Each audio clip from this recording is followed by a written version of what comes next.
Come, come, whoever you are, wanderer, worshipper, lover of leaving. Ours is no caravan of despair. Come yet again, come. Come, come, whoever you are, condemned, worshipper, whoever you're leaving, causes the worshipper, lover is leaving, causes no caravan of despair. Come yet again,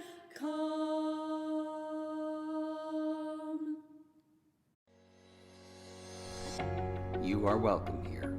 No matter your religious beliefs or lack of belief, you are welcome here. No matter your age, sex, sexual orientation, or gender identity, you are welcome here.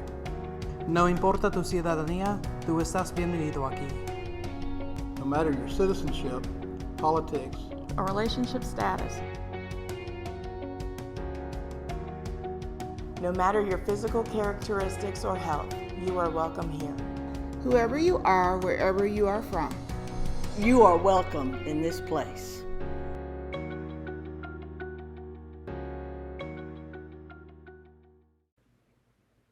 Good morning and welcome to the Unitarian Universalist Fellowship of Montgomery online worship for July 26, 2020. I would like to welcome you into this hour of worship as we light the chalice with these words from Ray Bradbury. Thinking is to be a corrective in our life. It's not supposed to be a center of our life. Living is supposed to be the center of our life. Being is supposed to be the center, with correctives around which hold us like the skin holds our blood and our flesh in. But our skin is not a way of life. The way of living is the blood pumping through our veins, the ability to sense and to feel and to know. And the intellect doesn't help you very much there. You should get on with the business of living.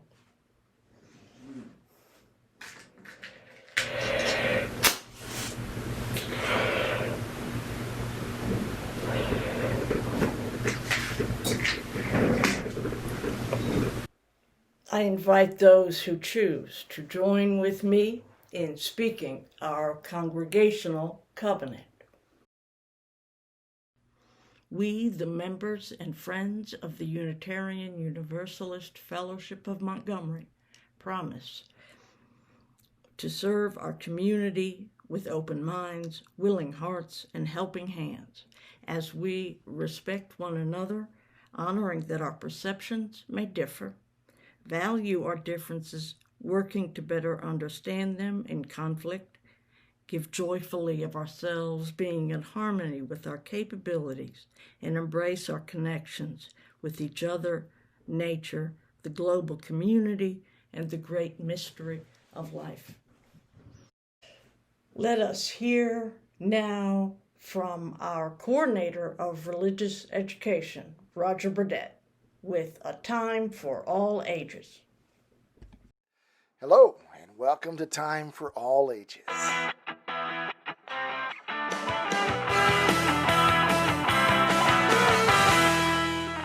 Recently, my grandson and I, yes, I have a grandson and a granddaughter and another grandchild on the way, but my grandson and I went to McWane Science Center in Birmingham. If you're interested in doing something with your children, by the way, the McRae Science Center opened recently. The day we went, in fact, was the first day in 4 months that it had been open. You must wear masks. They emphasize social distancing. They've taken away some of the attractions that were not as safe. But anyway, my grandson Aiden and I went, and there was a display there about sea turtles. Well, that made me start thinking about Time for All Ages. And I thought of the classic, The Tortoise and the Hare, an Aesop's fable. Before I read this fable today, I just want to say that we are reading from the Book of Virtues compiled by William J. Bennett. We do have permission from Simon and Schuster to read from this book. And also, before I read, I would just like to say, what is the difference between a tortoise and a turtle? Are they the same? Also, recently, I was on a dirt road in my Jeep, as I'm apt to do, and I saw this cute little guy crossing the road. Now, is this a turtle or is this a tortoise? What is the difference between a hare, not this, wherever it is, not this kind of hare, but H-A-R-E, and a rabbit? I used to live in Greenland for a year while I was in the military, 35 years ago. Wow. And we had Arctic hares all over the place. What is the difference between a tortoise and a turtle, between a hare and just a rabbit that we might have around here? I encourage you to research it. Always be curious. Get at least 3 credible sources and check it out. Learn something. But for now, let's look at our story. The Tortoise and the Hare by Aesop. Here's the introductory information from the book. As Aesop knew, perseverance makes up for all sorts of disadvantages. Here is a case of virtue outdistancing undisciplined ability. A hare once made fun of a tortoise. "What a slow way you have," he said. "How you creep along." "Do I?" said the tortoise. "I tell you what, try a race with me, and I'll beat you." "What a boaster you are," said the hare. "But come on, I'll race you. Whom shall we ask to mark off the finish line and see that the race is fair?" "Let's ask the fox," said the tortoise. Now the fox was very wise and very fair. He showed them where they were to start and how far they were to run. The tortoise did not lose any time. He started out at once and he jogged straight on. But the hare leaped along swiftly for a few minutes till he had the tortoise far behind. He knew he could reach the mark very quickly, so he lay down by the road under a shady tree, and he took a nap. Well, by and by he awoke, and he remembered the race. He sprang up and he ran as fast as he could. But when he reached the mark, the tortoise was already there. "Slow and steady wins the race," said the wise old fox. The end. Think that through. There are some really good lessons in this story, and I wish you a phenomenal week.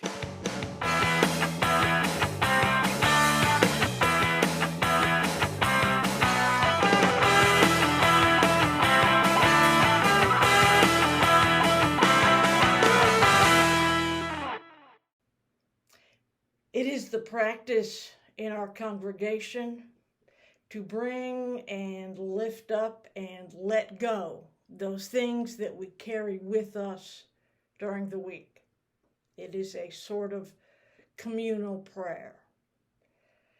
And at this time, as we have some music, I invite you to record out loud anything that you would like to share with others gathered here so that fellow members and friends may carry in their hearts whatever it is that you bring into our space this morning.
As I have mentioned in previous weeks, we have this practice of sharing the undesignated offering with a group, an organization that's doing the work on the ground to which we are dedicated in principle.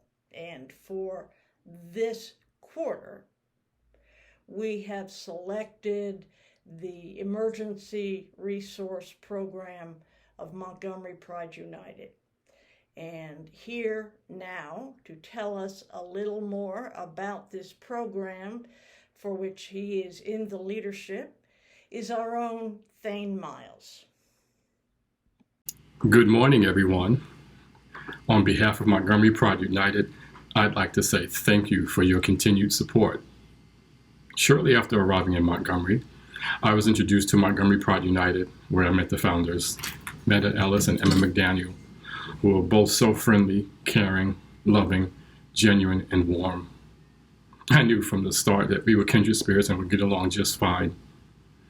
As 2019 ushered in, I became increasingly involved with volunteer efforts and their day-to-day activities and issues that the organization faced. I feel good about being able to provide help, a listening ear, a chat, a hug, or any other number of ways that people often need to feel that they are heard, acknowledged, and validated.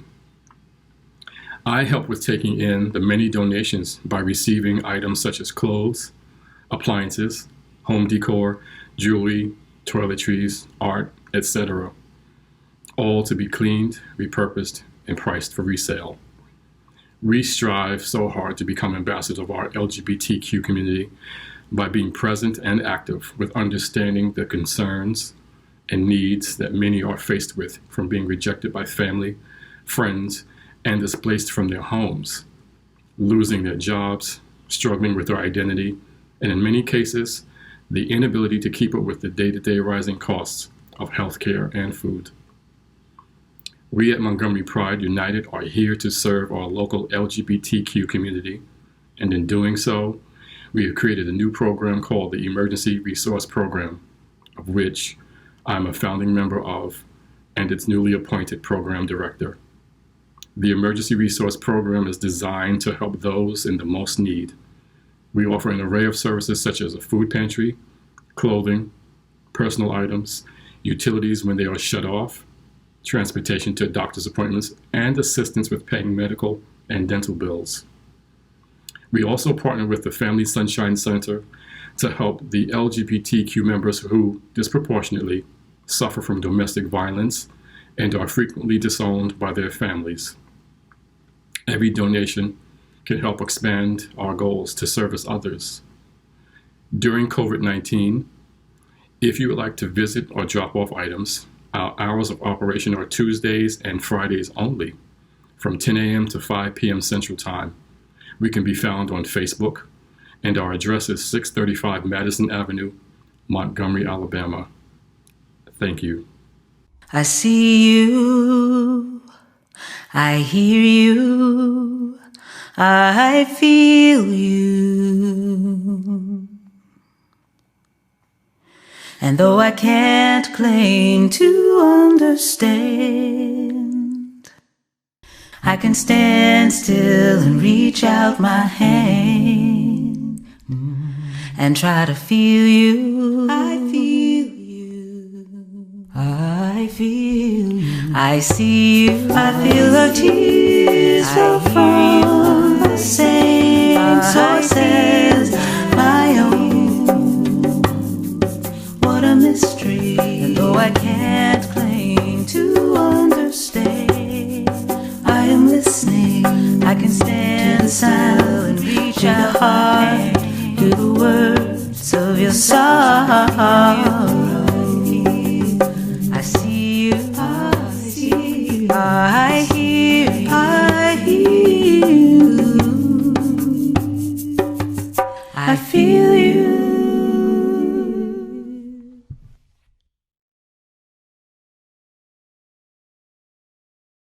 This is such very important work, and I'm grateful that we have an opportunity to be a part of it. I hope that you will take advantage of the PayPal link on our website, or you can always send a check to our physical mailing address.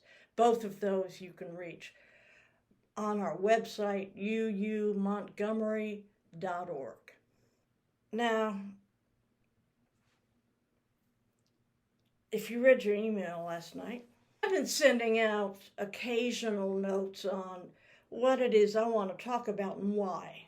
And last night I did that and shared with you that I'm starting a series on expressions of love and reverence. I'm pointing to activities, emotions, and behaviors that we may not normally associate specifically as expressions of love, but as I have been reflecting and reading and pondering over the past few weeks, this has struck me that there are so many things in our life that truly are manifestations of our love for one another that too often we simply don't notice. And what really prompted me to start this week was a passage from the poet David Whyte, W-H-Y-T-E, David Whyte is one of my favorite poets, but this particular work is actually very short essays in which he delves into the meanings of words. And they're alphabetical, so it was very soon into the book that I encountered anger. And David Whyte says the following: anger is the deepest form of compassion for another, for the world, for the self, for a life, for the body, for a family, and for all our ideals, all vulnerable and all possibly about to be hurt. Stripped of physical imprisonment and violent reaction, anger is the purest form of care. The internal living flame of anger always illuminates what we belong to, what we wish to protect, and what we are willing to hazard ourselves for. Okay. Anger is the what? Yeah, I grant you that it does show what we hold most dear, but I'm really not sure, as much as I admire and appreciate David Whyte, I'm really not sure that it is a form of compassion. Compassion, feeling together, solidarity in suffering. What's anger got to do with that? I mean, the thing or people for whom we have compassion will draw our care and protection as though they were our very selves. That is, true compassion will cause us to defend that person with the same level of energy, of determination, even of violence as we would defend ourselves. So if someone I love is threatened, I get angry, as if I myself were threatened. Yeah, I'll grant you that, but it feels a little flimsy. Because the same would be true of someone or something that I feel attached to, that I'm not willing to let go, that I claim as my own. And if I can be sure of anything these days, I am sure of this: attachment is the enemy of compassion. It's not its opposite. They do coexist because the feelings that we have with and for each other are complicated and messy and overlapping, but truly, the more attachment I feel, the more I am simply not willing to let go of something, the less I am able to even see and be fully aware of, let alone have compassion for another.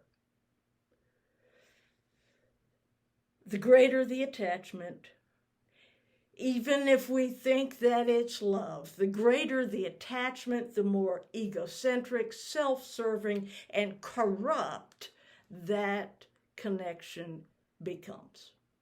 You know, all those songs, I can't live without you. You know that's not love, right? Possession, ownership, completely self-serving, without any real regard for its object. So, anger might be sometimes, as David Whyte says, and I quote, the incoherent physical incapacity to sustain this deep form of care in our outer daily life. The unwillingness to be large enough and generous enough to hold what we love helplessly in our bodies or our mind with the clarity and breadth of our whole being. See, now you're just getting a little, I'm going to say esoteric. So anger maybe sometimes is associated with a profound and intense love for another. Sometimes, maybe it's that it requires distinguishing between real anger, if you will, the anger that White is talking about here, the anger in which we feel justified, and this other thing, this defensive, reactive, self-defense disguise of anger that we use to paste over our ugliness and give it a righteous face. Is this anger? Most of us would say so. What about this? It's really hard for me to see anything like compassion in the anger that I observe expressed in these faces. Now, of course, White, he didn't leave it there. In fact, he seems to suggest that it really is something else altogether. And I quote, "Anger is the incoherent physical capacity to sustain this deep form of care in our outer daily life. The unwillingness to be large enough and generous enough to hold what we love helplessly in our bodies or our mind with the clarity and breadth of our whole being." At this point, I think he's really kind of gone off the path. At least he's losing me. I'm not seeing the tie-in here to compassion. Sure, he's still talking about the people we love, but that's not exactly the same thing as compassion. And he hasn't done anything for my concerns about anger that is clearly not tied up with love. So maybe this helps. Again, I quote, "What we have named as anger on the surface is the violent outer response to our own inner powerlessness, a powerlessness connected to such a profound sense of rawness and care that it can find no proper outer body or entity or voice or way of life to hold it. What we call anger is often simply the unwillingness to live the full measure of our depth of caring for a son, in wanting the best in the face of simply being alive and loving those with whom we live. Our anger breaks to the surface most often," he continues, "through our feeling there is something profoundly wrong with this powerlessness and vulnerability. Anger in its pure state is the measure of the way we are all implicated in the world and made vulnerable through love in all its specifics." I think I'm seeing those connections when we get down this far, and I'm also seeing that in this he is suggesting something that's taught in the 12-step literature, that anger is always secondary to fear, that anger is simply a way that we ease and protect against the enormous stress of fear in the face of powerlessness and vulnerability. I've heard clinicians argue strongly against that claim, and I get the point. The claim that anger is always secondary, it does minimize or delegitimize the very righteous anger against an abuser or a perpetrator of cruelty and violence. But I still think that it's usually, maybe even almost always, true. It's just that nothing is always true. I mean, generalizations are always false. So, could it be that the deepest form of compassion is anger, but that the reverse is not necessarily true? Could it be that as a deeply introspective person, I mean, he's a poet, so he's, in his head most of the time. Could it be that White is talking about a particular emotion, something that he has bound up to the word anger, but not necessarily talking about everything that we'd call anger? Maybe he's talking about reasoned anger. Not that irrational, reactive rage, but thoughtful anger.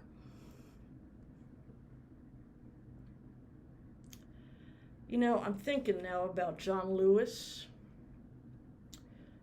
the anger of John Lewis, the anger of James Baldwin and Langston Hughes, of Frederick Douglass and Sojourner Truth. Rarely would you find anyone so angry at and yet so in love with this country and its people. As a matter of fact, if you read carefully, you'll find that Jesus was a pretty angry guy most of the time, according to those stories, all the while being the very icon of compassion. So when I look again at this passage from David Whyte, and I see he speaks of relationships with spouses, sons and daughters, friends, I think that's the anger he means. So, maybe you also experience some emotional fragility, volatility, some quick temper these days. Stress, continuous stress, especially this ongoing trauma will do that. And I think it's very helpful for us to see this anger as a way of handling powerlessness when it is too much to handle. It takes forms that may not look exactly like what it feels like, right? We get angry at people we love because there is so much pressing down on us, so much that feels like it's stripping our agency, so much that's making the future more uncertain and intimidating. So yes, I do think it's helpful to see our anger toward those we love when it rises up as our way of handling, managing, containing this enormous sense of powerlessness when it is too much to handle. And maybe if we can qualify that anger as anger involving people that we care about, then I think White's claim here works. Even though that qualification, if he stuck it in the first sentence, would take all the impact out of that provocative line that anger is the deepest form of compassion. Hey, it got my attention and it kept me reading, so I'm not criticizing. If we can look at anger, that anger, as the deepest form of compassion, it can help us live more peacefully. If we can understand that the anger comes to the surface because we are at wit's end in our inability to care for, to protect, to support, to keep safe those whom we care deeply about, and this world and its situations that we care deeply about. If that's where the anger is originating, then yes, surely it is the deepest form of compassion, because it is that compassion, that fellow feeling, just taking over our being in that moment. And if we can understand it that way, then I think it will help us live with more peace, with more grace and forgiveness with ourselves and with all those around us. Genuine love will evoke genuine anger. Love stokes our sense of powerlessness, of fear, even dread during hardship, and anger comes as if by chemical reaction, natural and inevitable. It is a condition of humanity and a product of authentic love. As we experience and give voice to and give life to our love for each other and ourselves, in our homes or our voluntary associations or social settings or workplaces, let us know and accept and embrace that anger for what it is, or at least for what it might be. The deepest expression of compassion.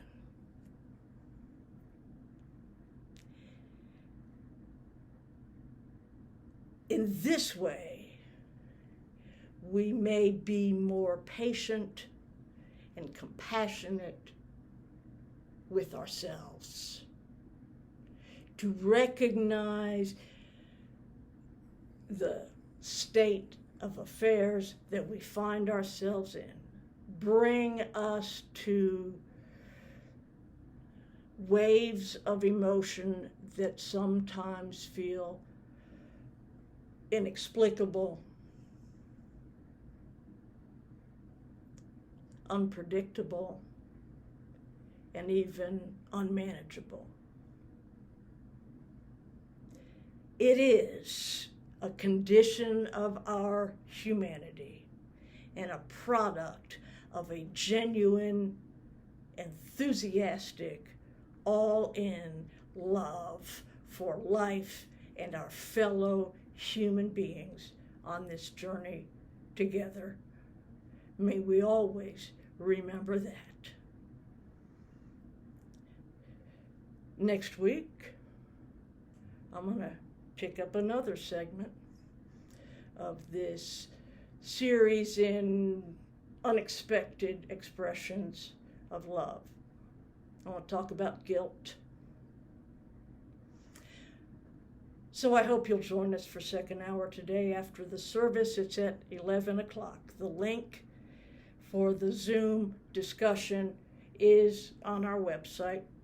It's also in the comments of the YouTube here.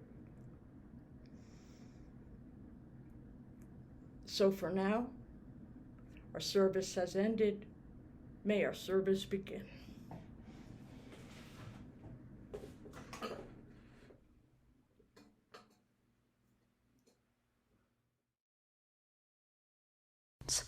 Honor the dark as you do the light.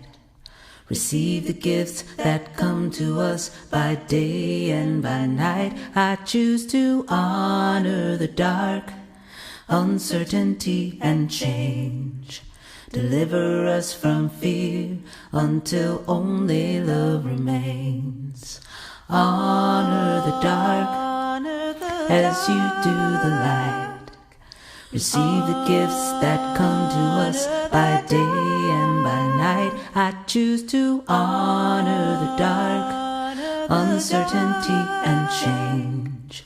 Deliver us from fear until only love remains. Honor the dark as you do the light. Receive the gifts that come to us by day and by night. I choose to honor the dark, uncertainty and change. Deliver us from fear until only love remains. Honor the dark as you do the light. Receive the gifts that come to us by day and by night. I choose to honor the dark, uncertainty and change. Deliver us from fear until only love remains. Honor the dark.